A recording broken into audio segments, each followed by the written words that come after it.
अस्सलाम वालेकुम। रमज़ान में ये टिप्स हर कोई आजमाने पर मजबूर। अफ्तारी में पकोड़े बनाते वक्त बेसन ख़त्म हो जाए या बेसन कम पड़ जाए तो अंडे में नमक और लाल मिर्च डालकर पकोड़े के आमेज़े में शामिल कर दें। बहुत ही मज़ेदार और ज़बरदस्त पकोड़े बनकर तैयार हो जाएंगे। अफ्तारी करने के बाद बहुत सारे लोगों के सर में दर्द हो जाता है और थकन महसूस होती है।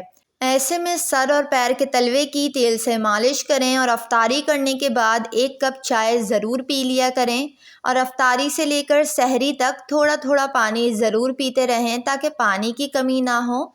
रमज़ान में चीज़ें फ्राई करने के लिए तेल का इस्तेमाल किया जाता है और तेल का बार बार इस्तेमाल सेहत के लिए नुकसानदेह है क्योंकि तेल गंदा हो जाता है। ऐसे में अफ्तारी की अशिया तली जाए तो इस पर काले ज़र्रात चिपक जाते हैं। इसलिए तेल को दोबारा साफ़ शफ़ाफ़ करने के लिए 2 चम्मच कॉर्नफ्लोर को थोड़े से पानी में पेस्ट बनाकर तेल में डाल दें। इसके बाद तेल को गर्म करना शुरू कर दें। आहिस्ता आहिस्ता तेल में मौजूद तमाम ज़र्रात कॉर्नफ्लोर में चिपक जाएंगे और तेल बिल्कुल नए जैसा साफ़ शफ़ाफ़ हो जाएगा। रमज़ान में नींद पूरी करने के लिए बहुत सारे लोगों की रमज़ान में नींद पूरी नहीं हो पाती। अफ्तारी से सहरी तक वो सोते नहीं और सहरी के बाद चंद घंटे सोते हैं, जिसके बाद मर्द हजरात को ऑफ़िस के लिए जाना होता है और काम करना पड़ता है। इसलिए दालचीनी, इलायची और शहद से बनने वाली चाय का इस्तेमाल करें। इसमें विटामिन्स और मिनरल्स भरपूर होते हैं जो कि गहरी नींद को बरकरार रखने के लिए काफ़ी कारआमद है। अगर अफ्तारी में आप बच्चों के लिए फ़्राइज़ बनाते हैं और बनाने के बाद वो नरम पड़ जाती है तो आलू काटने के बाद इसमें थोड़ा सा कॉर्नफ्लोर मिलाएं और जब कॉर्नफ्लोर अच्छे से आलू पर चिपक जाए तो फिर चिप्स तलें। चिप्स इंतहाई खस्ता बनेगी। रमज़ान में फ़्रूट बहुत ज़्यादा महंगे हो गए हैं और ऐसे में फ़्रूट जल्दी भी ख़राब हो रहे हैं। इसलिए जब भी बाज़ार से फ़्रूट लाएं तो पानी में सिरका मिलाकर फल पर छिड़क दें।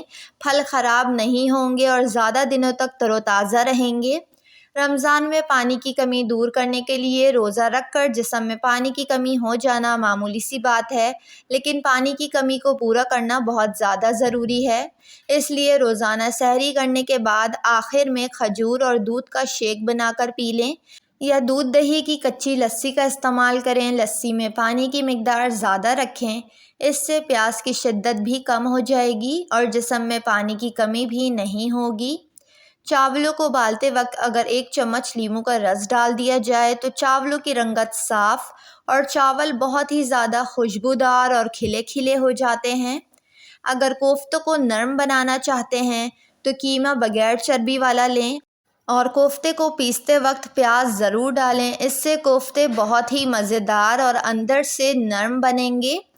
कबाब बनाते वक्त अगर इसमें डबल रोटी का भीगा हुआ टुकड़ा डाल दिया जाए तो कबाब टूटेंगे नहीं और बहुत ज़्यादा ही क्रिस्पी बनते हैं। रमज़ान में ख़वातीन अगर दोपहर में ही फ्रूट चाट बनाकर रख दें तो फ्रूट काले होने लगते हैं।